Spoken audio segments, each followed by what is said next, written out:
Good morning friend, this is Ajit Kumar Gupta here once again.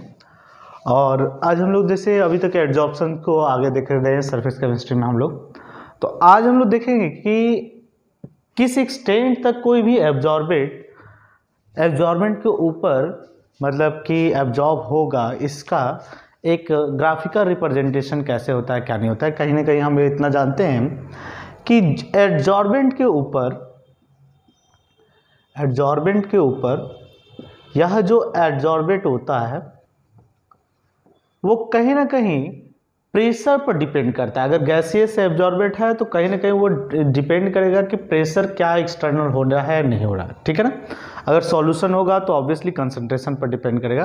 तो वह pressure के साथ किस तरह से इसके एब्जॉर्बेंट के ऊपर कितने एब्जॉर्ब हो रहे हैं, इसके अमाउंट को कैसे प्रेजेंट किया जाएगा, कैसे देखा जाएगा। तो साइंटिफिकली इस प्रोसेस को या फिर उस टर्म्स को कि कितना एब्जॉर्बेंट आ रहा है, इसे एक कांस्टेंट प्रेशर के साथ कैसे वो वेरी कर रहा है, उसे दिखाया जाता है एड्जॉर्प्शन आइसोथर्म्स से, ठीक है ना। अब एड्जॉर्प्शन आइसोथर्म्स से क्या दिखाया जाता है तो सुन लिया जाए। कहता है कि कहीं ना कहीं थ्रू आउट द प्रोसेस जो भी एब्जॉर्प्शन हो रहा है, through out the process adsorbent हमारा फिक्स है, मतलब कि उसकी अमाउंट जो भी है, मास जो भी है वो फिक्स है, और इसके ऊपर एड्जॉर्बेट जुड़ रहे हैं जिसका मास बढ़ने जा रहा है। अब आपको कहा था कि प्रोसेस को अगर एनालाइज करना है, जैसे कि हम लोग जानते हैं कि प्रेशर को वैरी करते हैं तो हमारा एब्जॉर्प्शन का रेट वैरी करेगा, या फिर बोल सके कि प्रोसेस में प्रेशर बढ़ाएंगे घटाएंगे तो यहाँ पर क्या होगा, एब्जॉर्बेट का अमाउंट बढ़ेगा और घटेगा, ठीक है ना। फिलहाल के लिए देख ले कि इस एब्जॉर्प्शन आइसोथर्म में कैसे प्रेजेंट किया जाता है, तो समझ लीजिए। इसे प्रेजेंट करने के लिए एक एक्सप्रेशन को यूज करते हैं एक्स बाई एम को, ठीक है ना। एक्स क्या है, तो एब्जॉर्बेट के अमाउंट को एक्स बोल रहे हैं, या मास कि इसका अमाउंट कितना है, और एब्जॉर्बेंट के अमाउंट को बोल रहे एम, जो कि मिला जुला करके ये बोले कि पूरी एब्जॉर्प्शन की प्रक्रिया में एम जो है हमारा कांस्टेंट है। और हम एक इक्वेशन टर्म यूज कर रहे हैं एक्स बाई एम। इसके बढ़ने और घटने का मीनिंग क्या होगा तो सुन लिया जाए। अगर हम इसे घटाते हुए दिखाएं तो इसका मतलब कि x का अमाउंट घट रहा है, क्योंकि m तो कांस्टेंट होने वाला है थ्रू आउट। और अगर इसे बढ़ा रहे हैं तो इसका मतलब क्या है कि x का अमाउंट मतलब एब्जॉर्बेट या फिर एब्जॉर्प्शन की प्रक्रिया ज़्यादा हो रही है, ठीक है ना। अब इसका ग्राफिकल रिप्रेजेंटेशन कैसा होता है क्या नहीं होता है थोड़ा सा देख ले। एड्जॉर्प्शन आइसोथर्म कुछ इस तरह से प्रेजेंट किया जाता है, जिसमें हम प्रेशर के वेरिएशन को नीचे लेते हैं। यहाँ पर प्रेशर के वेरिएशन को देखते हैं, यहाँ पर एक्सटेंट ऑफ एड्जॉर्प्शन को देखा जाता है। एक्सटेंट ऑफ एड्जॉर्प्शन करने का मतलब क्या है कि वही जो आपने कोई इक्वेशन बोला कि एक्स वाई एम के वेरिएशन को, ठीक है ना। एक्सपेरिमेंटल डिटेल कहता है कि अगर आप प्रेशर बढ़ाइएगा तो प्रेशर बढ़ाने से आपका जो एक्सप्रेशन है, या फिर बोल सके कि एब्जॉर्प्शन आइसोथर्म करने का मतलब है कि आइसो वर्ड का मतलब है कि टेम्परेचर में परिवर्तन नहीं करना है, तो एब्जॉर्प्शन को देखना है एट कांस्टेंट टेम्परेचर पर। तो absorption isotherm at constant temperature कुछ ऐसा दिखेगा, मतलब हमने इस ग्राफिकल रिप्रेजेंटेशन के ड्यूरेशन में टेम्परेचर कांस्टेंट माना है, ठीक है ना। आइसोथर्म वर्ड का मतलब हुआ, आइसो वर्ड मतलब कि टेम्परेचर में परिवर्तन नहीं करना, थर्म मतलब थर्मोडायनेमिक्स के लिए यूज हुआ है, ठीक है ना। तो हमें क्या कहता है कि अगर हम एक्सपेरिमेंटली किसी भी एड्जॉर्प्शन को देखें जहां पर एक्सप्रेशन एक्स बाई एम के वेरिएशन को प्रेशर के साथ देखें, तो हमें एक ऐसा ग्राफ मिलेगा जिस ग्राफ में ये बताता है कि किसी पर्टिकुलर सर्टेन प्रेशर पर जाने के बाद यह एड्जॉर्प्शन को नहीं बढ़ा रहा, ठीक है। मतलब प्रेशर बढ़ रहा है, जैसा कि हम लोग जानते हैं कि प्रेशर बढ़ेगा तो एब्जॉर्ब पार्टिकल्स की संख्या बढ़ेगी, बट सर्टेन प्रेशर के बाद यह एड्जॉर्प्शन एक कांस्टेंट रेट से हो रहा है, या फिर किसी भी तरह का एड्जॉर्प्शन में चेंज नहीं हो रहा। प्रेशर यहाँ से इंक्रीज कर रहा है, एड्जॉर्प्शन इंक्रीज कर रहा है। पहले चीज तो समझ ले कि अगर हम प्रेशर में वैरी करते हैं तो किसी भी एड्जॉर्बेंट के ऊपर जो हमारा एड्जॉर्बेंट होता है और जो एड्जॉर्बेंट हमारा जुड़ता है, ठीक है ना, कह सकते हैं कि यहां पर एड्जॉर्प्शन की प्रक्रिया हो रही होती है। एड्जॉर्प्शन का मतलब क्या हो रहा है कि एब्जॉर्बेंट पार्टिकल एड्जॉर्बेंट से जुड़ा, लेकिन साथ साथ एक और बात जानने की ज़रूरत है कि जैसे ही हम किसी भी एनालाइज करते हैं किसी भी एब्जॉर्प्शन को, तो साथ ही साथ जिस तरह से एब्जॉर्बेंट जुड़े उसी तरह से प्रेशर वेरिएशन के साथ यहाँ से एब्जॉर्बेंट पार्टिकल हटते भी हैं। ठीक है, सुन लिया जाए। एब्जॉर्बेंट पार्टिकल का एब्जॉर्बेंट में जुड़ना एब्जॉर्प्शन कहलाता है, और एब्जॉर्बेंट पार्टिकल का एब्जॉर्बेंट के ऊपर से रिमूव होना, हटना, वह कहलाता है डिसॉर्प्शन। ठीक है ना, तो सुन लिया जाए। हमारा कहने का मतलब है कि किसी भी पर्टिकुलर टेम्परेचर पर अगर हम प्रेशर वैरी करते हैं तो एड्जॉर्प्शन और डिसॉर्प्शन दोनों ही एक साथ हो रहे होते हैं। ठीक है ना, वो बात अलग है कि एड्जॉर्प्शन की प्रक्रिया ज़्यादा फास्ट होती है तो हमें दिखता है कि प्रेशर के साथ हमारा अमाउंट ऑफ एब्जॉर्बेंट है, मतलब एक्स की क्वांटिटी जो है बढ़ती जा रहा है, डिसॉर्प्शन उसके तुलना में कम हो रहा है। ठीक है, सैचुरेशन पर क्या हुआ होगा कि जितने पार्टिकल जुड़ रहे हैं उतना ही पार्टिकल डिसॉर्ब्स हो रहे हैं, मतलब कि उतना ही पार्टिकल हट रहे हैं। इसका मतलब कि इस पोजीशन पर आने के बाद एब्जॉर्ब पार्टिकल और डिसॉर्ब पार्टिकल, मतलब कि जितने पार्टिकल जुड़ रहे हैं और जितने जा रहे हैं वो इक्विलिब्रियम स्टेट पर। ठीक है ना, इसी कंडीशन को बोलते हैं इक्विलिब्रियम स्टेट। इक्विलिब्रियम स्टेट मतलब क्या है कि इक्विलिब्रियम है एड्जॉर्प्शन का। इस स्टेट पर रेट ऑफ एब्जॉर्प्शन और रेट ऑफ डिसॉर्प्शन दोनों ही इक्वल होंगे, मतलब पार्टिकल सेम रेट पर जुड़ेंगे और सेम रेट से हटेंगे। अगर आपको डिसॉर्प्शन का डेफिनेशन नहीं लिखाया गया है तो आप लिख सकते हो a process of removal of adsorbent particle from adsorbent. ठीक है ना, या फिर बोल सकते हैं reverse process of adsorption is called desorption. ठीक है, अब थोड़ा सा अटेंशन करते हैं। अब इस एड्जॉर्प्शन आइसोथर्म को समझने की कोशिश करते हैं। प्रेशर जब हम बढ़ाएं तो प्रेशर के बढ़ने के साथ हमारा एड्जॉर्प्शन का रेट बढ़ा, मतलब कि एड्जॉर्प्शन की प्रक्रिया या एब्जॉर्बेंट मॉलिक्यूल्स की अमाउंट बढ़ते गई। एक प्रेशर आया जिस प्रेशर के बाद अब यह रेट नहीं बढ़ रहा है, मतलब कि यह इसकी मैक्सिमम वैल्यू है जिसको बोलते हैं सैचुरेशन पॉइंट। मतलब यह प्रेशर पर आकर के इसके बाद अब सैचुरेट हो चुका है प्रोसेस, मतलब एब्जॉर्प्शन सैचुरेट हो चुका है, अब एब्जॉर्बेंट और नहीं जुड़ेंगे, तो वह वैल्यूज या वह प्रेशर जिस पर यह सैचुरेशन मिला है उसे बोलते हैं सैचुरेशन प्रेशर। ठीक है ना, सुन लिया जाएगा फिर से स्टेटमेंट को। कहते हैं एड्जॉर्प्शन आइसोथर्म हमें बताता है कि एक्सटेंट ऑफ एब्जॉर्प्शन कितना हो रहा है, कितना अच्छा एक्सटेंट हो रहा है, किस प्रेशर पर हमारा एड्जॉर्प्शन की प्रक्रिया कैसे बेहतर चल रहा है, जिसके दिखाने के लिए हम x/m एक एक्सप्रेशन को यूज कर रहे हैं। x है एब्जॉर्बेंट, मतलब जो जुड़ने वाला है उसके अमाउंट, और m है एब्जॉर्बेंट का अमाउंट, मतलब कि हम एक रेशियो मेंटेन कर रहे हैं मास का और उसके अकॉर्डिंग देख रहे हैं। अगर हम ग्राफिकल प्रेजेंट करना चाहें, आइसोथर्म वर्ड यूज कर दिया, इसका मतलब कि टेम्परेचर कांस्टेंट रहने वाला, और ग्राफिकल प्रेजेंटेशन देखें तो देख रहे हैं कि टेम्परेचर के वेरिएशन के साथ हमारा एड्जॉर्प्शन बढ़ रहा है। ठीक है, लेकिन एक पॉइंट मिला जहां पर एक प्रेशर पर यह एड्जॉर्प्शन उसके आगे कांस्टेंट जा रहा है, मतलब अब प्रेशर बढ़ा भी रहे हैं तो एड्जॉर्प्शन नहीं बढ़ रहा है, और उस पर्टिकुलर पॉइंट्स को हम लोग बोलते हैं कि यह एड्जॉर्प्शन का इक्विलिब्रियम है। इक्विलिब्रियम क्यों है? क्योंकि जिस रेट से एब्जॉर्ब हो रहा है उसी रेट से वो डिसॉर्ब हो रहा है।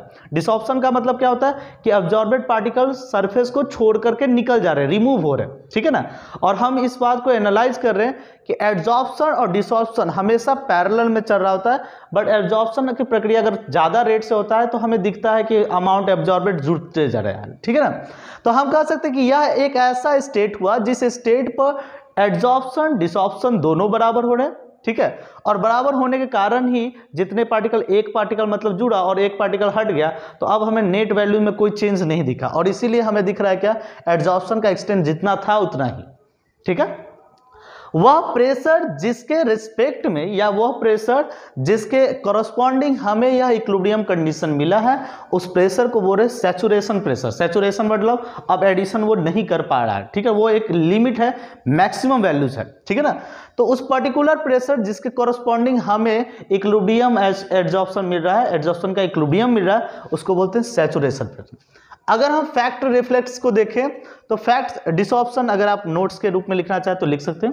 फैक्ट रिफ्लेक्टेड्स को देखें तो कह सकते हैं कि प्रेशर के इंक्रीमेंट के साथ इनिशियली कह सकते हैं कि with the increase of pressure, with the increase of pressure, pressure adsorption increases. ठीक है ना, मतलब प्रेशर बढ़ा रहे हैं तो हम यहाँ पर नोट कर रहे हैं कि प्रेशर के इंक्रीज करने के साथ एड्जॉर्प्शन इंक्रीज कर रहा है। सेकेंड चीज कह सकते हैं कि एट पीएस, ठीक है ना, मतलब इस पॉइंट पर सैचुरेशन ऑफ या equilibrium of adsorption occur, equilibrium of adsorption occurs. ठीक है, ये आपके नोट्स के पर्पस के ध्यान में, मतलब नोट्स को ध्यान में रख करके पार्ट बाय पार्ट ब्रेक कर रहे हैं। इक्विलिब्रियम करने का मतलब है कि रेट ऑफ, या फिर बोल सके amount of adsorption is equal to the amount of desorption. ठीक है, डिसऑप्शन का मतलब क्या हुआ, रिमूवल। एब्जॉर्प्शन जुड़ना, डिसऑप्शन रिमूवल।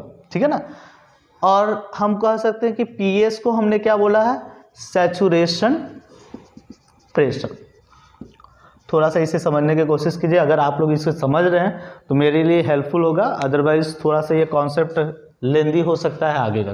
पहले समझ लेते हैं, किसी भी प्रेशर के वेरिएशन के साथ एब्जॉर्बेंट पार्टिकल वैरी करता है, क्योंकि प्रेशर चेंज करेंगे तो एब्जॉर्बेंट पार्टिकल के अमाउंट में चेंज आएगा। ठीक है ना, जस्ट एक बार कैमरा के सेटअप को देख लें। ठीक है, प्रेशर चेंज करेंगे तो एब्जॉर्बेंट पार्टिकल के अमाउंट वैरी करेंगे एब्जॉर्बेंट के ऊपर। ठीक है, अगर हम सॉल्यूशन लेते हैं, क्योंकि गैस की बात करें तो प्रेशर, और सॉल्यूशन अगर लेंगे तो उसकी कंसंट्रेशन को देखेंगे। ठीक है ना, अब कह रहा है कि उसी के रिलेशन को दिखाया जाता है एड्जॉर्प्शन आइसोथर्म। आइसोथर्म मतलब एक कांस्टेंट टेम्परेचर पर इस प्रोसेस को ग्राफिकली रिप्रेजेंट किया जाता है। एड्जॉर्प्शन आइसोथर्म के लिए एक एक्सप्रेशन यूज करते हैं, that is x by m. x मतलब एब्जॉर्बेंट और m मतलब मास ऑफ एब्जॉर्बेंट, जिस सरफेस पर होने वाला है एब्जॉर्प्शन, जो कि थ्रू आउट मोस्टली कांस्टेंट रहने वाला है, वो बदलने वाला नहीं है। अब अगर हम बात करें तो प्रेशर जैसे जैसे बढ़ रहा है तो देख रहे हैं कि एक्सटेंट ऑफ एब्जॉर्प्शन, मतलब एब्जॉर्प्शन का रेट जो है, या फिर बढ़ रहा है कि पर यूनिट मास के साथ जो अवेलेबल एब्जॉर्बेंट है वो बढ़ते चला जा रहा है, और एक पॉइंट पर, सर्टेन पॉइंट पर पहुंचता है और उसके बाद वो कांस्टेंट हो जाता है। एक्सपेरिमेंटली यह बात कहा जाता है कि एड्जॉर्प्शन और डिसऑर्प्शन पैरेलल प्रोसेस है, मतलब एक ही समय पर ये दोनों ही प्रोसेस हो रहे होते हैं, और डिसऑर्प्शन इस पॉइंट पर आने के बाद, मतलब इस प्रेशर पर आने पर डिसऑर्प्शन का रेट अमाउंट जो है वो एड्जॉर्प्शन के अमाउंट और रेट्स के बराबर हो जाता है, मतलब जितना आमदनी उतना ही खर्च, तो आपको नेट बचत कुछ भी नहीं दिख रहा है, कोई इंक्रीमेंट नहीं दिख रहा है। तो इस पॉइंट को बोला जाता है एड्जॉर्प्शन इक्विलिब्रियम, और एड्जॉर्प्शन इक्विलिब्रियम जिस प्रेशर पर हमें मिला है उस प्रेशर को हम बोल रहे हैं सैचुरेशन प्रेशर। ठीक है, अगर आप नोट्स लिख रहे हैं तो थोड़ा सा स्क्रीनशॉट ले लें। अब अलग अलग साइंटिस्ट ने एड्जॉर्प्शन आइसोथर्म में क्या क्या प्रेजेंट किया है उससे प्रेजेंट करेंगे। जस्ट 1 मिनट के लिए वीडियो उसको पॉज करेंगे हम।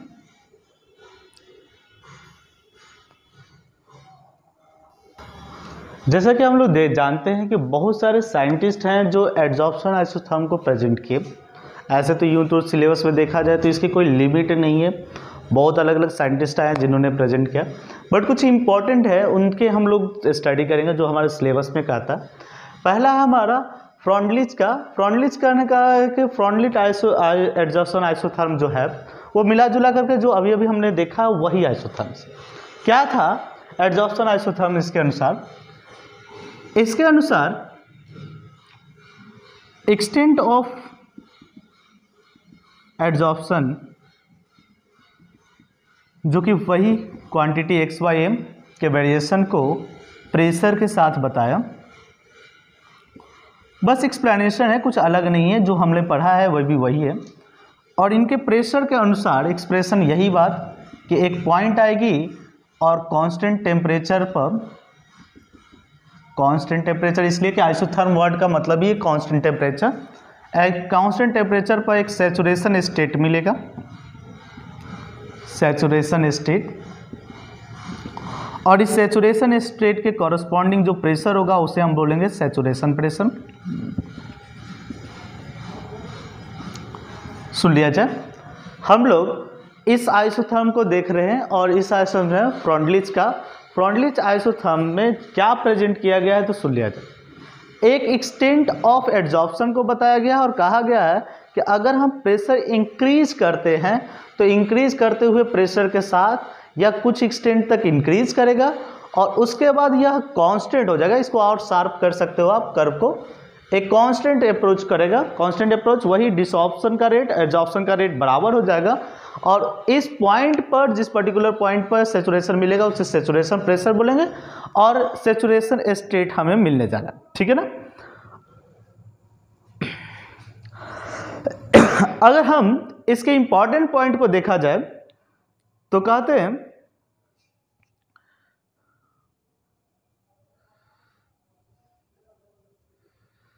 जस्ट कुछ की पॉइंट्स हैं जिसको हम ऐड करेंगे। ठीक है, इंपॉर्टेंट पॉइंट है, कहता है कि जो एब्जॉर्ब गैस है इस प्रोसेस में दे विल बिहेव आइडियली। कहने का मतलब है कि एक्सपेरिमेंटली इन्होंने जो फ्रॉन्डलिच ने जो हमें एड्जॉर्प्शन आइसोथर्म दिया है उसमें ये बात कहा कि जो इस प्रोसेस में एब्जॉर्ब्ड गैस होंगे वो उनका बिहेवियर आइडियल बिहेवियर होगा। मतलब वो एक रियल गैस की तरह नहीं बिहेव करेंगे, वो आइडियल गैस की तरह बिहेव करेंगे। मतलब कि उसमें ना तो फोर्स ऑफ अट्रैक्शन मिलेगा ना ही कोई रिपल्सिव नेचर का फोर्स मिलेगा, जैसा कि वान डर वाल्स बोला। ठीक है ना। अगली बात उन्होंने कहा कि जो एब्जॉर्ब गैस हैं इस प्रोसेस में या फिर इस आइसोथर्म में देखा जाता है कि जो एब्जॉर्ब गैस है they will form unimolecular layer. Unimolecular layer करने का मतलब है क्या है कि एब्जॉर्बेंट के ऊपर एक पतले से लेयर को क्रिएट करेंगे, एक सिंगुलर मॉलिक्यूल्स का, मतलब एक टाइप के मॉलिक्यूल्स का एक लेयर क्रिएट करता है एब्जॉर्प्शन में। ठीक है ना। जब सैचुरेशन को देखा, सारे प्रोसेस को देखा, तो उनका कहना है कि इस प्रोसेस को अगर हम एक्सपेरिमेंटली देखें एब्जॉर्प्शन आइसोथर्म को, जो वेरिएशन है एब्जॉर्प्शन के, एक्सटेंट ऑफ एब्जॉर्प्शन को, तो हमें दो चीज़ देखने को मिलेगा।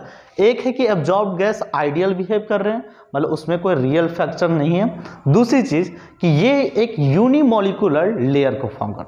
ठीक है ना। स्क्रीनशॉट ले लीजिए, बाकी कोई डिटेल में हमें ज़्यादा लिखने की जरूरत नहीं, वही है डेफिनेशन एब्जॉर्प्शन का। ठीक है।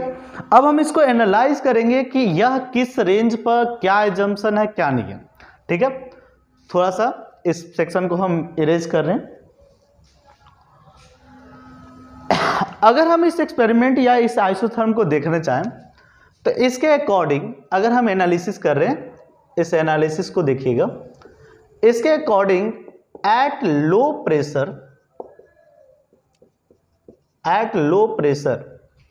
का मतलब है कि इधर के रेंज में अगर हम इस एक्सपेरिमेंट को या इस ग्राफ को देखना चाहें जहां पर प्रेशर बहुत ही छोटा है, मतलब छोटे प्रेशर, तो कहता है कि एट लो प्रेशर इस एक्सटेंट का वेरिएशन लगभग स्ट्रेट लाइन लग रहा है। ठीक है ना। मतलब लो प्रेशर पर यह जो वेरिएशन है, मतलब कि एक्सटेंट ऑफ एड्जॉर्प्शन वर्सेस जो प्रेशर का हमने ग्राफ लिया है, यह लगभग स्ट्रेट लाइन लग रहा है। स्ट्रेट लाइन कहने का मतलब है कि आप इस ग्राफ को इस तरह से एनालाइज कर सकते हैं। स्ट्रेट लाइन का मतलब क्या हुआ कि अगर आप ग्राफिकल नॉलेज आपकी अच्छी होगी ही तो आप इसको बता सकते हो कि इसका मतलब हुआ कि अभी जो x/m जो हमारे पास जो हमने एक्सप्रेशन को यूज करने के लिए लिया है वह डायरेक्टली प्रोपोर्शनल टू प्रेशर। ठीक है ना। तो हम कह सकते हैं कि जो फ्रॉन्डलिच की एड्जॉर्प्शन आइसोथर्म है उसके अनुसार हम लो प्रेशर पर अगर काम कर रहे हैं तो हमारा एक्सप्रेशन कुछ है कि x/m directly proportional to pressure, मतलब एक स्ट्रेट लाइन को फॉलो करेगा और अब यह डायरेक्ट एक दूसरे को रिलेट कर रहे हैं। ठीक है। जैसे जैसे आप प्रेशर को बढ़ाओगे, इंक्रीज करोगे, ये एक्सटेंट इंक्रीज करते चला। ठीक है ना। नोट कर लीजिए, स्क्रीनशॉट ले सकते हो क्योंकि एक जादू है आपके पास, यूट्यूब का जादू, तो आप इस ज्यादा देर नहीं लगेगा। सेकेंड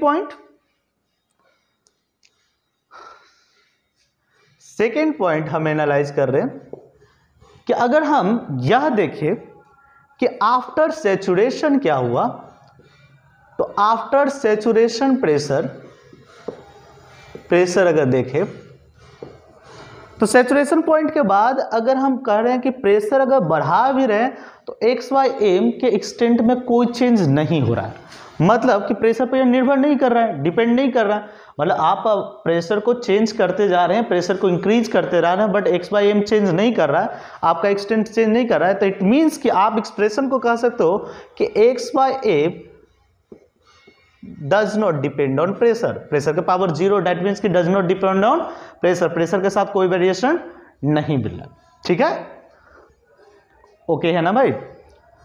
थर्ड पॉइंट को देखें कि लो मतलब कि इस रेंज में जो हमारे इन बिटवीन रेंज है सैचुरेशन और लो प्रेशर के बीच में, मतलब इन बिटवीन सैचुरेशन प्रेशर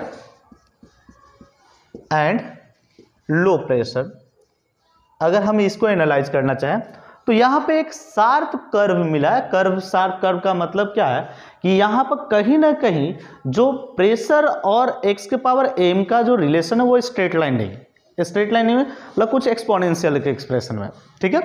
अगर इस एक्सपोनेंशियल को देखा जाए तो ये कर्व डाउनवर्ड है, दैट मीन्स कि यह कहीं ना कहीं जो पावर है p के पावर वो 0 से 1 के बीच में, ठीक है ना, पावर कितना है 0 से 1 के बीच, मतलब 0 से ग्रेटर है और 1 से कोई लेस वैल्यू, ठीक है। तो हम कह सकते हैं कि यहां पर जो हमारा x/m है वो डायरेक्टली प्रोपोर्शनल टू है 1/n, n समथिंग कोई रियल नंबर, इसलिए कि कोई भी रियल नंबर अगर 1 के डिवाइड में है तो वो वैल्यूज को 1 से, जो कि सॉरी यहां पर लिखना पड़ेगा n should be greater than 1, ठीक है ना। अगर n को हम कोई भी ग्रेटर देन 1 मान लेंगे तो हम कह सकते हैं कि यह जो कर्व है हमें सही तरह से रिप्रेजेंट करे। मैथ्स के स्टूडेंट जितने भी हो इसको एक बार चेक कर लीजिए, अगर कर्व को समझने में दिक्कत ना हो तो हम लोग इसको आगे बढ़ सकते हैं, ठीक है, थोड़ा सा चेक कर लिया जाए।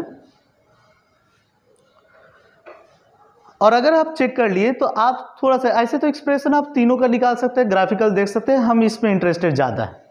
हम अगर देख रहे हैं थर्ड केस को अपना, तो हमारा x/m directly proportional to p के पावर n आया है, ठीक है। और अगर ये आया है तो हम इस कह सकते हैं कि यह प्रोपोर्शनलिटी साइन हटेगा, तो मैथ कहता है कि एक कांस्टेंट को इंट्रोड्यूस कर दीजिए k p के पावर 1/n, ठीक है।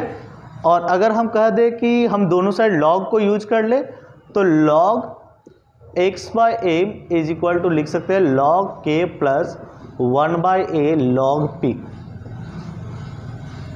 एक बार चेक कर लीजिए, मैथ्स के स्टूडेंट सब लोग, अगर एक्सप्रेशन सब कुछ सही है तो आपको समझने में कोई दिक्कत नहीं होगा। अब हम इस क्वांटिटीज को केवल ग्राफिकल देख रहे हैं क्योंकि यह आपके कभी कभी ग्राफिकल सवाल में पूछे जाते हैं और कुछ नहीं है। अगर हम इसे केवल ग्राफिकल प्रेजेंट करें इस टर्म को, जो हमारे एक्सप्रेशन फाइनल आया है, तो कह सकते हैं कि अब हमारा ग्राफ किसके बीच बनेगा, मान लीजिए y is equal to CMX, straight line का एक जनरल फॉर्मेट आप जानते हैं कि y is equal to mx plus c, तो यह x एक्सिस पर चला गया log p,